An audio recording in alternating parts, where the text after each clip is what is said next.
Sorry, here we go. Okay, welcome everyone to the December Nonprofit Insights webinar hosted by VolunteerMatch. My name is Shari Tishman. I'm the Director of Engagement at VolunteerMatch, and I host and produce these webinars. I am really excited about today's session, and I'm going to tell you all about it. But first, a few logistics. We are recording this session, and we are going to upload that recording to YouTube, and also we'll have the slides available as well. And we will send links to both the recording and the slide deck to you after the session. So don't worry about taking copious notes or missing anything, because you will have the chance to view it as many times as you'd like afterwards and share it with coworkers and friends. If you have questions for our speaker during the session, you can input them into that chat box at the bottom right of your screen, or you can ask them on Twitter using the hashtag VMLearn. We're going to mainly take questions at the end of the session so that you can all be sure to get the full experience of the great information that we have for you today. So if we don't get to everyone's question, we're very sorry, and we'll try to engage with you offline about that. And so without further ado, I'm going to go ahead and introduce today's session and our wonderful speaker so that we can get started. We're going to be talking today about how to socialize your volunteer recruitment with Google Ad Grants. So this is going to be an introduction to the Google Ad Grants program, how your organization can take advantage of it, as well as what this might mean for your volunteer engagement and how volunteer engagement can play a role in the success of your use of Google Ad Grants. So it's actually a really interesting discussion that we're going to have today, and I think it's going to fit. It's going to be interesting for you whether you have never heard of Google Ad Grants or if you know quite a bit about it and are just learning to take things, you want to take things to the next level, excuse me. So now, let me tell you about our amazing speaker. Eric is the founder of MediaCause. He's also the CEO. MediaCause is a digital marketing agency that works exclusively with nonprofits and causes. MediaCause launched in 2010 and has worked with over 50 nonprofits in the U.S., global NGOs, and local community foundations. Eric's also the founder and president of Social Good Labs, an incubator for new nonprofits and social good startups. As a social entrepreneur and advisor, Eric is really passionate about developing scalable solutions to global issues by leveraging the power of the internet and technology. So he's been around the block when it comes to nonprofit skill and capacity building, so we can trust him there. I also think you should know that he spent 5 years at Google, where he played a significant role in important program launches, built new teams, and ran Google's SEM agency councils. And he worked a lot with the AdWords API program in 2008. So he's got a lot of background here, and I think we're going to hear some really interesting things from him today. Without further ado, I'm going to hand things over to Eric. Sorry, folks, my computer is having some technical difficulties. I want to make sure that we don't get interrupted. So sorry if I seem a little off kilter. But let's hand things over to Eric so he can get started with his presentation. Excellent. And it might take me a minute. Thanks so much for the intro, Cher. Sure. I'm excited to talk to everybody today. As soon as I get controls here of the presentation, I'll take off. All right. Should be coming through shortly. Okay, I think there. Can you see my screen? Let's see. We're on the slide with me. Let's see, and then back to the slide. Sherry, let me know if I have control, and we can get going from there. So you should have seen the notification. Okay. There we go. I did. I saw that come up. So thanks so much, Sherry, for having me. I'm very excited to join today and to share what I've learned over the years about Google Ad Grants and how it can be most effectively used for nonprofits. It's a program near and dear to my heart as a former Googler, and I'm all happy to share what I've learned with like-minded folks like all of you that are on the call today. Sherry had one question sort of as a primer to get going. Is that something that shows up in the chat screen for everybody? I'm going to launch the poll right now. So folks, you should see it come up shortly. There we go. We'll give people just about a minute to answer. All right. Excellent. So, Sherry, I actually cannot see the answer. So if after they start rolling in, you wouldn't mind I'm not sharing telling the me. answers yet. So once I share the answers, we'll see what happens. We'll give people maybe another 5 seconds or so. Okay. All right. It's always great to start out just sort of judging what the experience is with Google Ad Grants before we get started. It seems like there's always a wide array of folks in the audience. All right, so I'm closing it now, and I'm going to share the results. And you should be able to see them. Eric, can you see the results? I cannot. I'll read them off to you. Unfortunately. 86% of people who voted said, what's a Google Ad Grant? 12% said our AdWords account is set up, but we could use some help. And 2% said that they're maxing out the monthly budget. Awesome. Awesome. I think that's pretty standard responses. A lot of people are still interested in learning about Google Ad Grants, and we'll certainly go over that. But it's also great to know that there are a few folks on the phone that are spending all the money that Google gives you. So my hope is that there's a little bit of content here for everybody, and you know, also for folks that are sort of evaluating Google Ad Grants as an opportunity for your organization, as well as those that are responsible for actually logging into AdWords and doing the work themselves. My hope is to provide a little bit of content for everybody and hopefully inspire all of you to take more advantage of this great program that exists. So with that, let's start with the first question, which seems like a lot of people have questions about, which is what is Google Ad Grants? And essentially it's $120,000 per year of free advertising on Google.com for eligible nonprofits. Even more exciting is that if you're able to spend the money Google gives you, $10,000 a month or $120,000 per year, and you're able to show that you know how to use AdWords, they will increase that budget by 4-fold. So $480,000 per year in free ads is certainly a lot of money and a lot that can be done with it. So step one is really just learning about the eligibility requirements and applying. It does take up to 30 days to hear back from Google to get into the nonprofit program. So if you are not currently using Google for Nonprofits and Google Ad Grants, I do recommend that you apply immediately, even if you're not sure when you'll use it or how you'll use it. But it will take some time to get set up, so you might as well have it ready. Once you're accepted into the Google for Nonprofits program, you have the option to select Google Ad Grants as one of the programs that they offer. So that's the second step, is to set up your Google Ad Grant. The third step is to find help. You know, there's a lot that goes into it, as you'll learn over the next hour or so on this webinar. You know, and you've got great opportunities with companies like VolunteerMatch to find some help if you're not able to hire someone or dedicate the time that it takes to learn this on your own. So between their virtual opportunities and their local volunteers, you should be able to find someone for help, and we'll sort of indicate throughout this process, you know, the types of things that you might want to ask people for help on. So with that, why don't we move into, let's see, the next slide.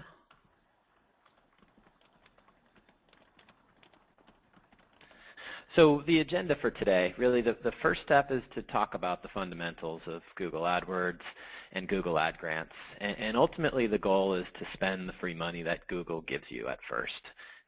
It goes to waste every month if you don't spend the budget you're given, so our hope is that we can make use of that money. The second stage of the presentation, we'll really talk about what it takes to create tangible value. And it requires an integrated marketing approach beyond just what you're doing on AdWords. And we'll share some tips on how we've seen this best work for nonprofits. And then last, we'll get all together with a case study that sort of articulates our integrated approach and show you how Google Grants plus good email campaign is a great way to raise money for your organization. So starting from the very beginning, Google Ads 101. First of all, why is this something that you should care about? There's over 3 billion searches per day, which is an incredible amount of people looking for information online. And a quarter of those searches goes to the ads, which here at the top and the right-hand side of Google. All of the advertisements themselves are based around keywords. People are searching via keywords, and you have the opportunity to present a message in front of them for that particular keyword. And each time someone searches for a keyword, it's essentially a real-time auction of advertisers. So within that 0.1 second or so that it takes for your results to load, Google is also deciding which ads to show and in which order, which can be very complex. We'll dig into all the mechanics of that in the next couple of slides. Important to point out that as an advertiser, you're only paying for a click when someone actually clicks on your ad. Now, in this case, with Google Ad Grants, you're not paying, but you still have that symbolic cost per click, and you do have to sort of manage the effectiveness of your overall budget. So while you're not having to pay out of pocket, you're essentially functioning as if you are a paid advertiser. It's just Google covering the costs. The last bullet point here, and one of the challenging factors of Google Ad Grants opposed to the paid advertising system of Google, is that you have a maximum of $2 cost per click that you're able to bid to participate in this auction.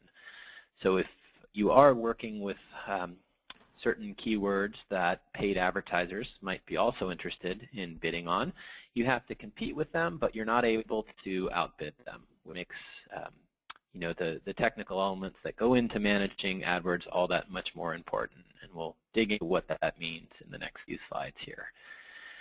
So just some essential search vocabulary to really understand the basics and how all of this works. As I mentioned, it's entirely a keyword-based system, and there can be up to 10 ads that are shown on every search query based on that keyword. Google decides who to show, what advertisers to show, based on ad rank, which is a combination of your cost per click times your quality score, which is what they use to determine how likely is it that a user is going to be interested in the link and the content that you're sharing. So that in itself can be very, very complicated. Quality score is essentially made up of these 4 factors. The first and most important is your click-through rate. How likely is it that someone sees your ad and clicks on your ad? Google uses that to determine whether they should show your ad based on that keyword or whether they should not show your ad. The second is the landing page quality and the relevancy to that keyword. So once you click through to the ad, how long do you spend on that page? Google can see if you click the back button right away and the user searches for the same thing, and they would deem that to be a poor quality score and bad relevancy, and that will hurt your ability to show your ads on that keyword moving forward. The third is the relevancy of the ad copy, and this needs to be as relevant to the keyword as possible in order to increase the click-through rate and increase the effectiveness of the ad itself. The last is really the historical performance of the account and any sort of machine learning that Google has to ultimately predict how likely is it that users will have a good experience if they click on your ad. So there's a lot that goes into this. The big one that you have control of is click-through rate, and in the next couple slides we'll actually cover how to improve your click-through rate for those of you that are using the program currently. Just a little bit about the account taxonomy. For those of you that are actually in charge of managing this on your own, it's important to note that there's a 2-tiered system for organizing accounts. You have campaigns that you can create, and this is generally the top-level structure where you tie to certain programs like recruiting volunteers or fundraising, for example. And underneath the campaigns, you have a number of ad groups. You can create, I believe, up to 100 ad groups per campaign. And within these ad groups, you're supposed to have a very small number of keywords that are very closely related. And that's because the ad text itself and the landing pages that you direct people to are going to be tied to that set of keywords. So in order to keep everything as closely knit and relevant as possible, we want the ads to match the keywords and both of those to match the landing pages. So that's a ton of information to get started. Hopefully that didn't scare you off. It gives you a bit of an understanding of perhaps how complex Google ad grants can be. And this might be an area where if you're deciding whether this is something that you manage yourself or reaching out to a volunteer, if your head is absolutely spinning at this point, you might want to find someone that does this for a living, and posting a project on VolunteerMatch would be a good way to do that. So to give you a little bit of philosophy around search and how it works, one of the fundamental truths of search marketing is that you will only be as effective as your website. Search is not a destination, it's a journey. Google wants to get you off of Google and onto its advertisers' sites as quickly as possible. So you need to have the right content on your site in order for search to work well for you. If you have a website that's only made up of a few pages and it sort of looks like it hasn't been updated in a few decades, you probably want to concentrate on your website first. You won't have a lot of success when people go to the website, so improve the site first before you move on. Lastly, you need to understand what people do when they go to your site. So having version tracking set up for all your goals is very, very important. So how do you build a keyword list? And it's really about the long tail. Here's some data here that shows that really the sweet spot is around searches that include 2 to 4 keywords. So when we say keywords, we're really talking about not just individual words, but phrases. So it's important to note that it's not just about the first keywords that come to mind, but coming up with thousands of keywords. And so we've got some indicators here to double check for those of you, that 12% that are using Google AdWords. If you're a local org that works in a single community, about 1,000 keywords is the right amount for you. If you work across the country, you really want to aim for more like 5,000 keywords in your account. So that should sort of act as a check-in to see if you do have enough keyword in your account. So as I mentioned, relevancy is hugely important. So how do you add keywords without hurting your relevancy? And here's a couple of tactical suggestions for those of you that are managing Google Ad Grants. It starts with the Google suggestions. Google knows what people search for that are related to the keywords that you have. So you can see at the bottom of the searches when you put something in that there's a number of suggestions. These would be a great way to begin to build out your keyword list without losing too much relevancy. The second one is a tool called the Keyword Planner, which is inside AdWords itself. You can ask Google to expand keywords. You can give them keywords that are working for you and ask them to give you ones that are similar. It's not going to give you every keyword in the universe, but it will give you a handful to get started. And then lastly is just really any old thesaurus.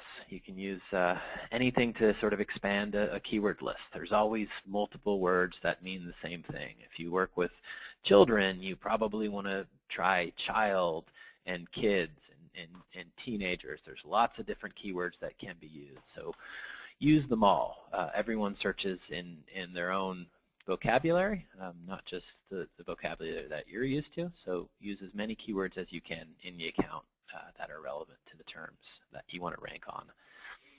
And then just a very tactical optimization tip. You want to be removing all of the poor performing keywords at least once a month.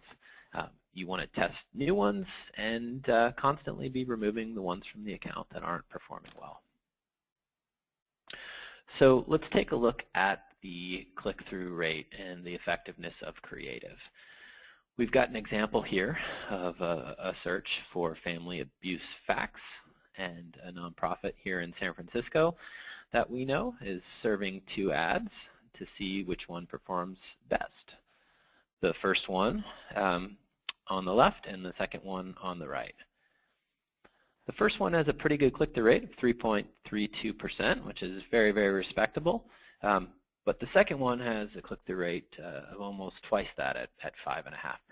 So this could make a very big difference in the performance of your account if 3 people out of 100 click on your ad versus 5.5. So what is it that makes that ad more effective on the right-hand side, which is now on the right at the top? The headline itself needs to be hyper relevant to the query.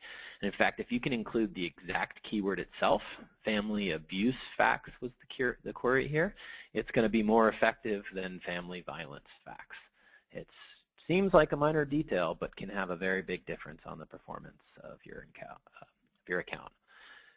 The second bullet point here is really about including an informative and empowering call to action. So on the bottom, learn more, get the latest family violence facts here. There is a call to action to learn more, but get the facts on family abuse here and learn how you can stop it is more empowering, and as a result, you're going to see more clicks on that ad. So we always recommend that you're running 3 to 4 ad variants at all time. And on a monthly basis, similar to the keywords, you should be going into the account and removing the ones that are the worst performers and adding in a new one to test. So where do we send the traffic when someone clicks? It's sort of natural to think about the home page as the first destination for people where you introduce them to the organization. But that's not always the best place to send traffic. In this instance, the goal for the client was to capture email addresses, and we were seeing very few people that land on the home page from Google Ad Grants converting to newsletter registrants, which they can do on the home page, but maybe weren't compelled to do it. So we tested out this approach of sending people that are looking for family abuse facts to landing pages that allow them to download fact sheets that get information for what they're looking for. And this particular landing page has a conversion rate of over 12.5%. So you could sort of see the importance of really sending people to the right pages in order to get the results that you're looking for. So just a tactical tip about using forms on your site. Conversion rate for the form on the left at 50% versus 74.5% for the one on the right. We always want to ask ourselves, is all this information necessary at this point in the relationship? Can we build the database as we go?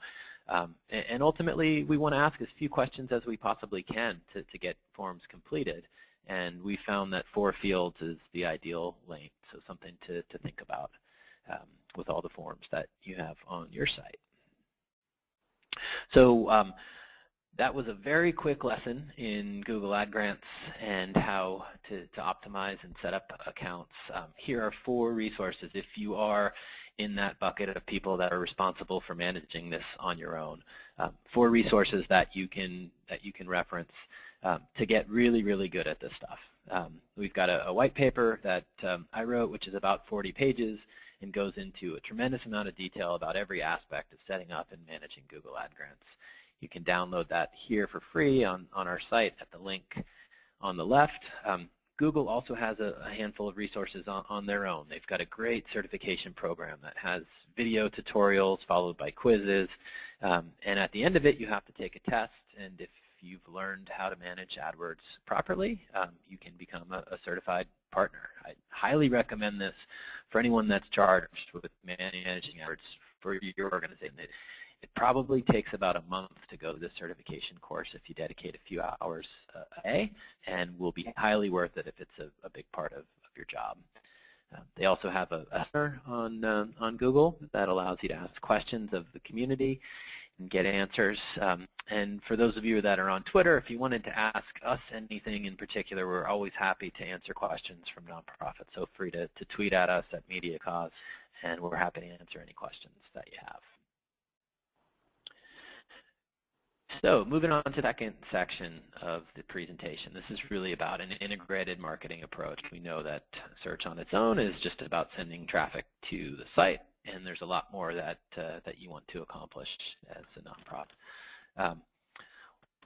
Let's talk about fundraising for a second, because that seems to be one of the universal goals that we hear from nonprofits when they think about all their marketing initiatives. And it's important to point out that donors are not necessarily searching for places to give their money out. It's typically the other way around. All of us nonprofits are looking to find new donors, but that doesn't mean that they're looking for you.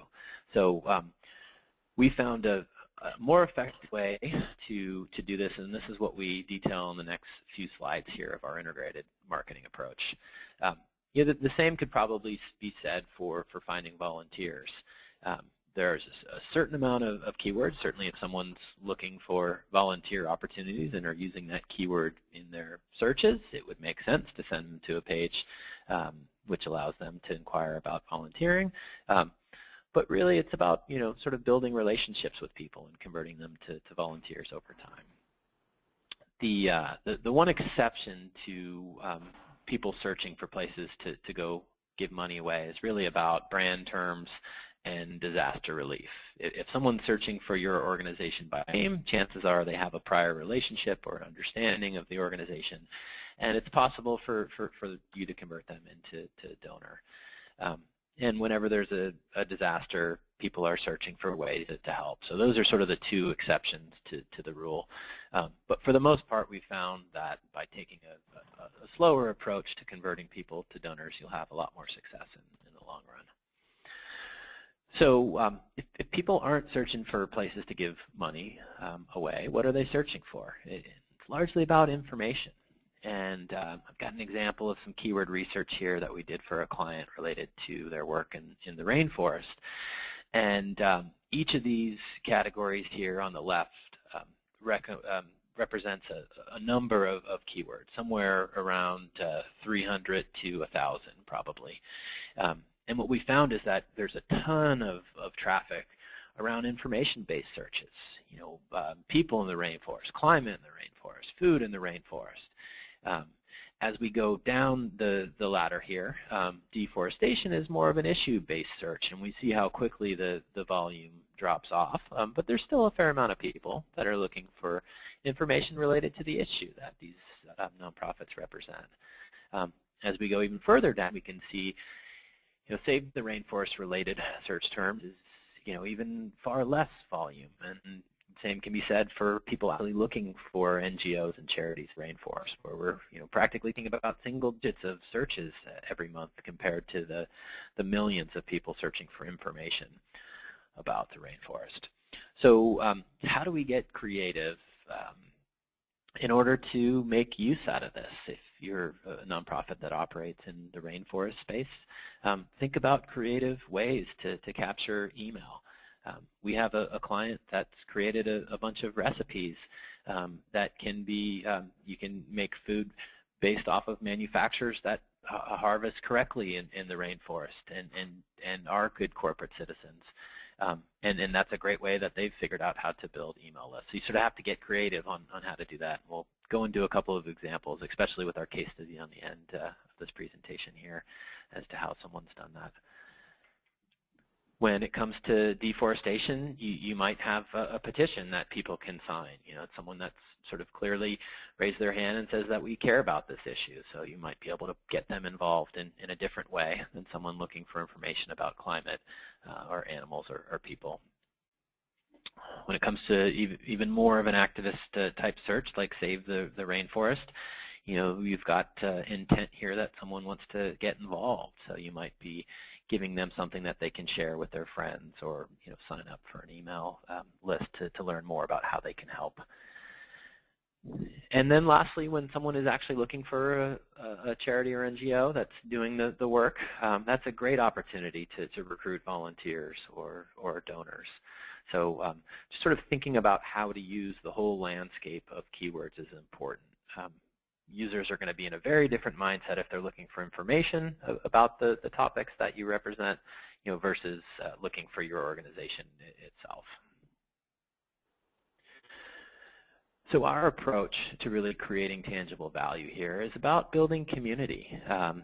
Don't just take people and drop them on a donation page as soon as they search for something related to your organization, share something with them that they might have interested in. And that's really about putting the needs of the community first, and giving them the content that they want, which, is largely about informing and inspiring. Once you capture their interests, either through email or through one of your social media channels, celebrate the wins and the progress and the challenges that you're all facing together as a community.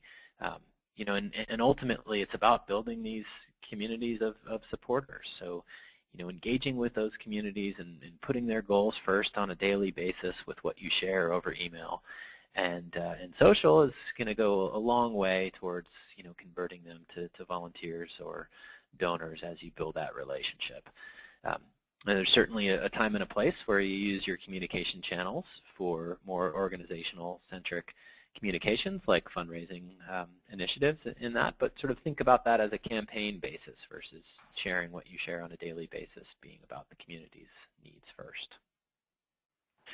So I mentioned email and social as sort of the two main digital communities, and email is very, very effective in communicating, the important initiatives that you have to your users. So this is just a great tool I wanted to pass along that we stumbled on a while ago that allows you to calculate exactly what an email address is worth to your organization. So, really think about the value of what a supporter is and the value of what an email sign up is worth. And this tool will allow you to put in the email addresses that you have, the average donations and size and attrition, and give you a dollar amount. So if you don't know what an email address is worth to you, I highly encourage that you check out this tool and begin to learn exactly what an email address is worth for your organization.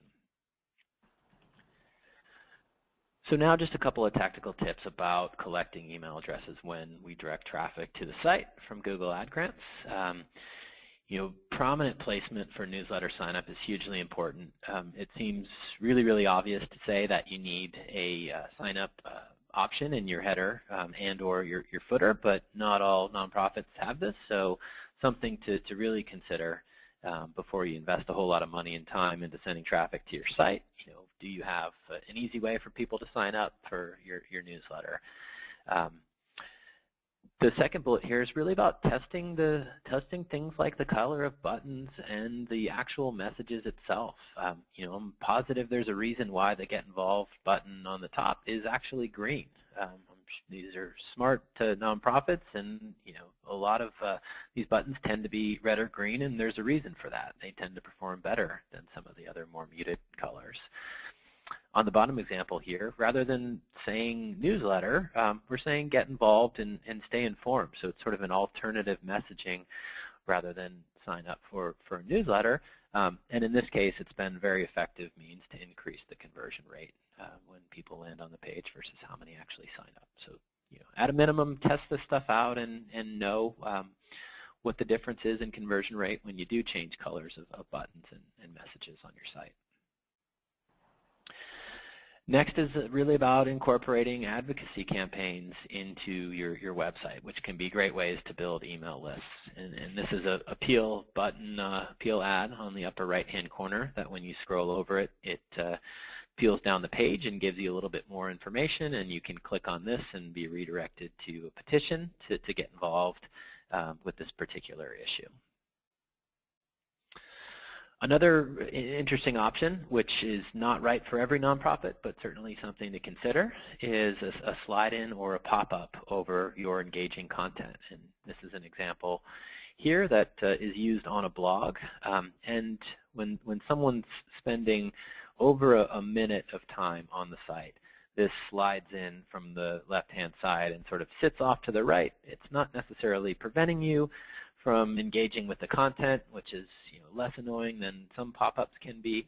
But again, this might not be the right approach for every nonprofit. It certainly works for these guys, but something to consider. A few tips if you are looking into this sort of thing is to set frequent caps.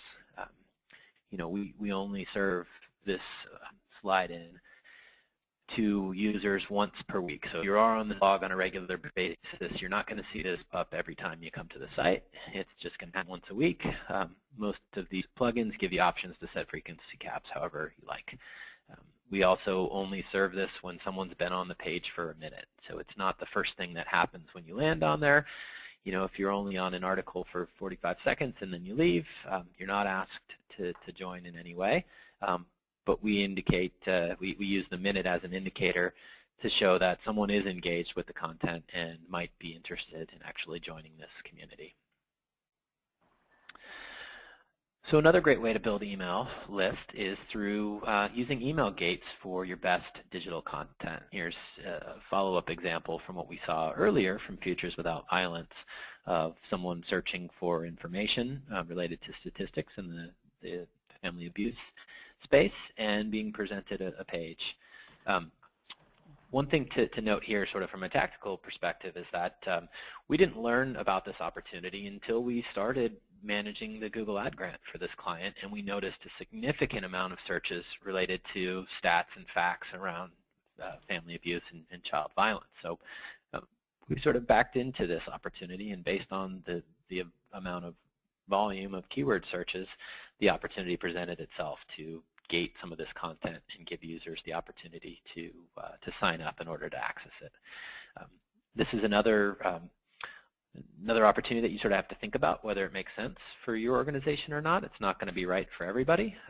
You know, depending on what you're doing, it might make a lot more sense to give everything away and make it as accessible as possible and build your email list other ways. In other cases, this is a great way. So it sort of depends on the organization itself and the mission, but something to consider. So the last point about the website and what role it plays in your Google Ad Grant is really about mobile. It's no longer the future when we talk about mobile. Over half of all emails are opened on phones. You know, that puts, in our estimations, what we've run is 20 to 50% of your site's traffic is likely coming from mobile, and everyone's going to be different.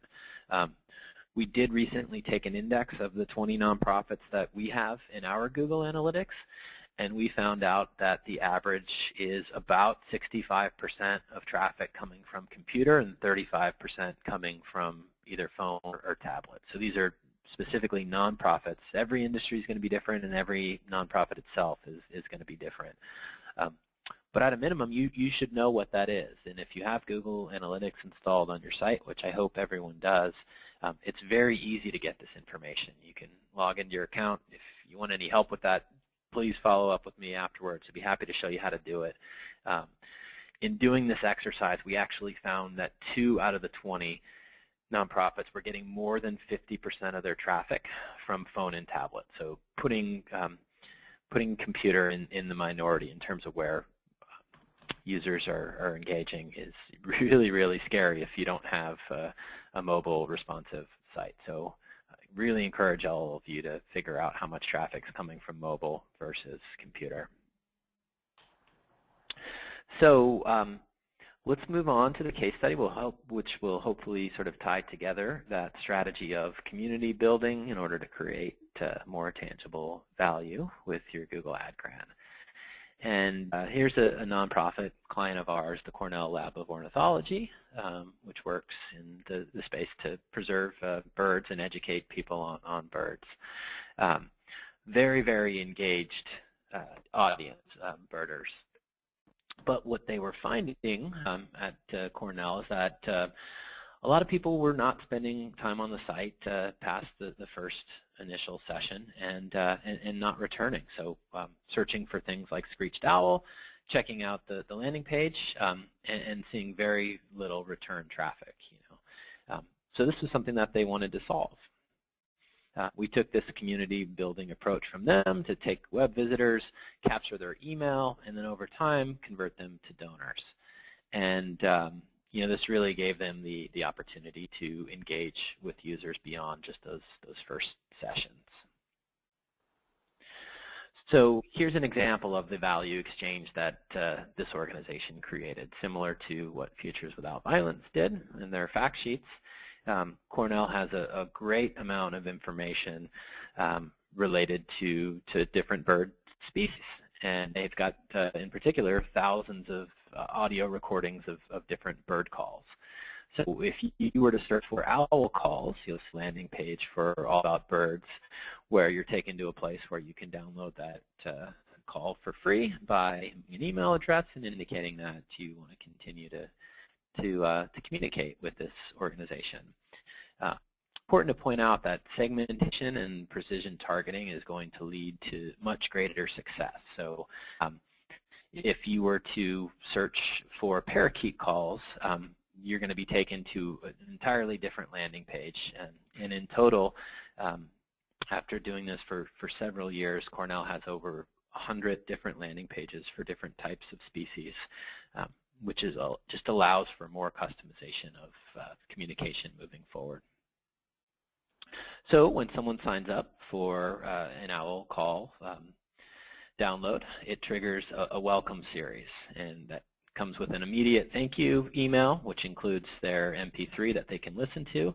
And then 3 days later, they get another email that's very, very particular to the search query that they came in. And in this case, it's owl sounds. So they're given the opportunity to download more owl sounds in that second email. On the second follow-up, which happened 6 days after the initial email was collected, it's another very specific follow-up, and in this case, it's about the nest watch and building an owl box yourself, along with some YouTube videos related to owls. And then the third and final email comes as an invitation to join the lab. As a membership-based organization, this is their opportunity to collect video. After that welcome series, the supporters then dropped into the ongoing communication flow, which includes their newsletters and their periodic fundraising and membership drives. So the new strategy is really about someone finding the organization based off of an OWL related search term and download an MP3 file, and then really learn more about the lab through a series of triggered emails that all go out automatically based on that initial search query, and then gets the ongoing communication, and eventually a lot of these individuals become donors, and the lab does a great job at thanking them for their support after they come in. So a couple of results from that case study. They've gone from an email capture rate when they were sending people to their homepage of 0.2% to an overall email capture rate of now 6% of people that land on their website are giving an email address. And as a result, they've grown their email file to over 500,000. This is as of April, so it's even higher at this point. Ultimately, the number that their board cares the most about is their online fundraising, which has doubled year over year because of this approach. And they've found that 60% of their new donors are coming from online, and more than half of those donations are direct response because of an email that they sent out. And then lastly, everyone that signs up for email, the average cycle of converting someone from a supporter to a donor for the lab is 78 days, just to sort of give you an idea of the scope and how long this takes. So that is the case study. Hopefully that makes sense. I just sort of wanted to leave with one thought before we dive into questions, and that's really about the nonprofit community working together to spend as much of Google's free money as we possibly can. It's my own personal goal to spend $1 billion of Google's free money for nonprofits, per year. And while this seems like a massive, massive number, when we think about the size of the program and $480,000 per year, we're really just talking about over 2,000 nonprofits using this full budget. So hopefully all of you that are on the phone today have got some strategies to grow your effectiveness with Google Ad Grants, and many of you, either on your own or through the use of volunteers, are able to get to this level. So, yeah, I forgot about the picture for Facebook. So a lot of people ask about Facebook and whether they have ads. So Facebook does not have this type of program, but a lot of us in this community think that they should. We created a petition. If you're interested in adding your support there, please join us at change.org/Facebook ad grants to ask Facebook to launch a similar program. So that is it for the presentation. We've got plenty of time for questions here, so I'd be happy to answer any that you have. Wonderful. Thank you, Eric. That was so much great information, and we do have some great questions already. I want to reiterate that last note about using Google's free money and nudging Facebook to create a similar program. I mean, you know, just the basic Google Ad Grants program is over $100,000 a year in free ad money. That is insane if you're not trying to take advantage of it, and volunteers can be really helpful with that. And I think Facebook has gone long enough without creating a program like this for nonprofits. Facebook ads are one of the big ways that brands get in front of consumers now, and Facebook should be helping nonprofits get a leg up on that. So please do go sign the petition on change.org. All right, so the questions are coming in. There's one that came in earlier. Eric, can you tell us what the Google AdWords Express program is and how that might relate to the Google Ad Grants?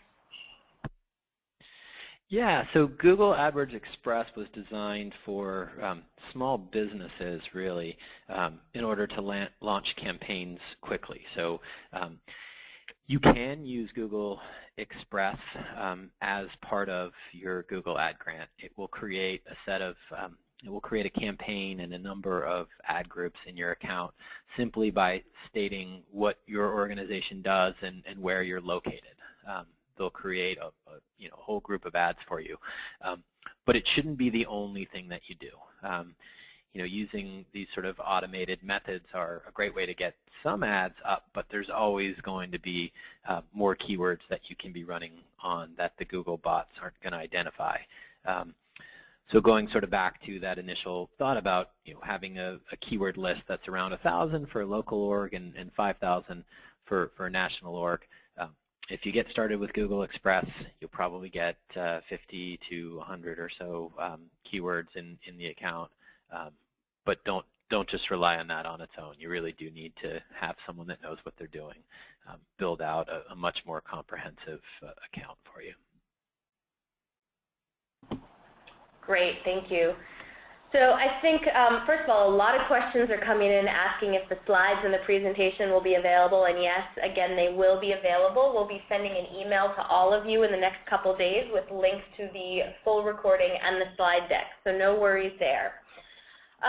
There have been some questions coming in about, I think people need a little bit more hand-holding when it comes to getting things started, making the case to their board, to get whatever time and staff resources they need, and really just diving in the nitty-gritty. So for folks like that feel like they understand the why now, but they still really need help with the what do you recommend those people should do once they leave this call, Eric?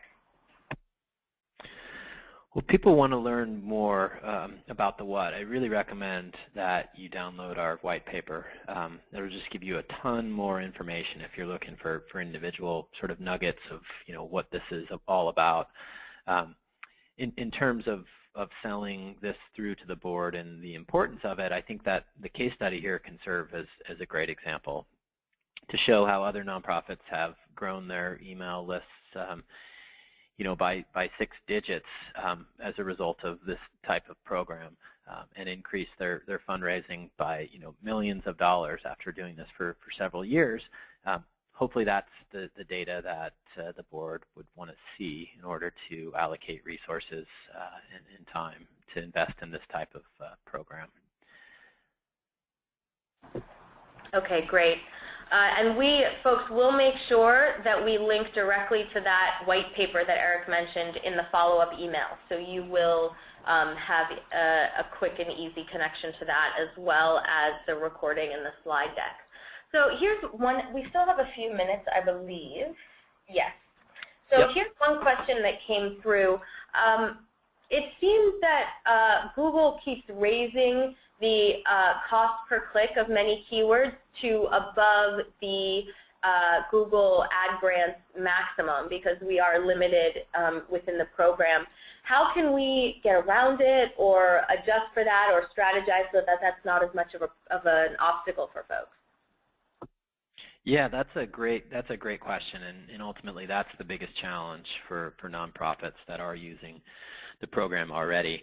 The biggest thing that you can do and the most control that you have is the click-through rate.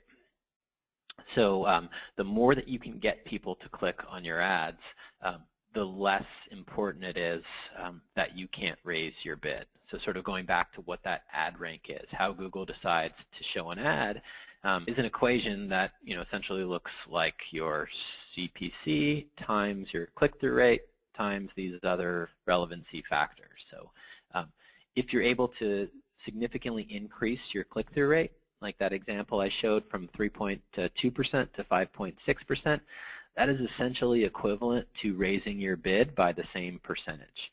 So while we can't raise our bid, we could certainly work to raise our click-through rate. So the importance of writing really compelling ads is hugely, hugely important to the success of the program, and ultimately the biggest tool that you have as a nonprofit to compete with other people in the auction that are not tied to the Google Ad Grants max CPC of $2. Great, thank you. So can ads be directed towards a certain age group or gender the way you can with Facebook, for example? No, they cannot. So we don't really know demographics about users. So that's sort of a very big difference between Google and Facebook ads, whereas Facebook ads are targeted to the individual themselves, who they've indicated they are, what their interests are, and what their demographics are. Google's entirely based around keywords. So we can sort of learn a little bit about people based on the verbiage that they use, but we don't really know who they are. We don't know how old they are. So it's an entirely different system, and it's the best thing I can do is to sort of encourage you to not think about demographics when you think about Google Ad Grants. Think about the intent of the user based on the query itself, and that'll allow you to sort of be more effective. It's sort of very different than what we're used to, where we all have audience profiles and we sort of have characteristics that we think are accurate about people that are most likely to support our organizations. And in this case, it sort of goes all out the window, and it doesn't matter what that person's background is. If they're interested in a particular topic, they're going to indicate that with the keywords that they search for. All right, that makes a lot of sense. I think, with nonprofits, oftentimes because of limitations in access or resources or just, just what's been created or developed yet, we often have to focus a little bit more on kind of the strategic communications aspects of things. And that's why networks, building up the community and what you talked about, the integration of Google Ad Grants and email and social media, that can be so effective for nonprofit organizations because we do often have to focus on those things in order to really have the force behind our programs. So I think that's an important thing to remember. So I think one more final question, and that's some questions came in at the beginning about eligibility, and I know that if you go to google.com/nonprofits, you can get some information about this, but can you just go over in terms of eligibility? Can nonprofits outside the U.S. participate? Can organizations in Puerto Rico and other territories participate? And does an organization have to have an established 501c3, or can they be in the process of getting it? Yeah, so you do need to have an established 501c3 for a U.S.-based organization, or the equivalent if you're a global organization. So for U.S.-based orgs, you have to be listed in the IRS database, which could even take several months after you get your approval to become a 501c3. So it is important that you are registered as a nonprofit. It is a program that's eligible and available in more than just the U.S. I believe it's up to 23 countries now that it's available in. I don't have them all, but you can find them on that link in the presentation, and you can check if it is a country that is on the list. Google's also always adding to the list, so you know, it was 19 countries when we started Media Cause in 2010. I believe it's up to 22 or 23 now, so that'll continue to increase. As far as other eligibility requirements, the really big one is, you know, outside of being a 501c3, is that it's an open organization. It's for public benefit, and the difference might be like an alumni association, for example, could be a 501c3, but it's only a group that's available to people that went to that college or were a part of a certain group. So that's the best way to think about it is, are your programs open to everybody, or are they serving a very select group of people? And as long as they're open, chances are you are eligible. There are a few more other requirements in orgs that aren't able to use this. One example will be medical services. So a lot of hospitals are incorporated for whatever reason as nonprofits. But that's not necessarily for public benefit. You need health insurance. You need to pay for the hospital services. So those hospitals are not eligible for Google Ad Grants. So there are a few other things that you can check out if you go to the link about eligibility in the presentation. But for the most part, if you are an organization whose services is for public benefit, you would qualify for Google Ad Grants if you're a 501c3.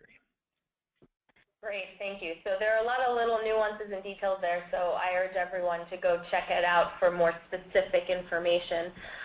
We're just about out of time. I want to say a big thank you to Eric for joining us and sharing all of that great information. And I want to thank all of you on the call for attending, and to remind you that while the technology and the logistics of all of this can be a little overwhelming, don't get too bogged down into it. Instead, focus on Eric's main message, which is imagine what we could do with all of this money. Imagine the impact that we can have. What can your organization do with over $100,000 of free ads per year? Focus on that. Focus on how it can help you with your fundraising, with your volunteer engagement. And then go out and post on VolunteerMatch to recruit a volunteer to help you with the technical stuff, because that's what we're there for. And I think that's it. Eric, do you have any final notes for everyone? No, just wanted to say thanks for having me on, Sherry. And if anyone has any follow-up questions, feel free to email me or tweet at me at the contact info listed in the prezo. Wonderful, thanks. And as a reminder, we will be sending everyone an email over the next couple of days with links to the recording and the slide deck, so no worries there. We are taking a break in January. There will be no Nonprofit Insights webinar until February. However, we have plenty of other free webinars in our Nonprofit Learning Center at learn.volunteermatch.org, so please go check that out and sign up, and we look forward to seeing you again soon at another session. Take care, everyone.